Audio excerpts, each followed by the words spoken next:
American society can be kind of strangely loveless, even though we romanticize sex and romance so much. And you can see that in like everything from reality shows about weddings to, I don't know, iconic rom-coms. Dating is not dead, romance is not dead, it just evolves with changes in the economy. And this is, I think this could be a reason for optimism, as well as looking more critically at why we date the ways we do. I like to joke that dating was invented in 1896 because the first time we find that word on the printed record being used in the way we use it now was then.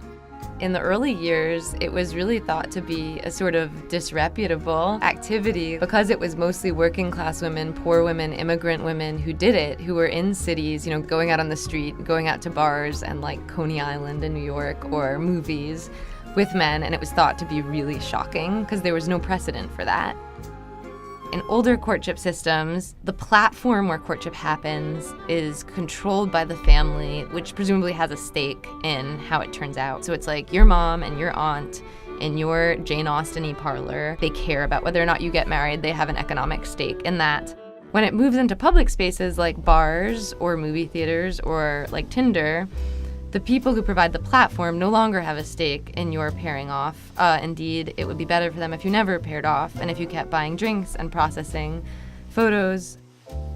The economy is constantly pushing us to try to do all this work that's actually for corporations, not for our happiness. And whether that's getting a Brazilian wax and working out 2 hours a day or like working on your OkCupid profile every time they ask you to, it's just important to remember that like that is exploited labor, I would say. And ideally, the work of dating, the labor of love, is work that an individual can take a more active control over. I mean, to put it more prosaically, get off the app as fast as you can.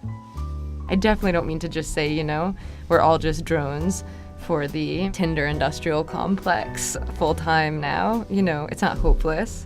Definitely not. Honoring love means accepting that it's like this active form of care that we can do for one another, and it's not like if we give it away to one person then it's gone, and so we have to guard it. If you liked someone and had sex with them and liked it, like that's not a waste of time if you don't get married and have kids. Our desire to have sex or to like to connect with other people is literally like the gift that we each have that allows us to like recreate the world however we want. The idea that love could be like world-changing labor is really exciting.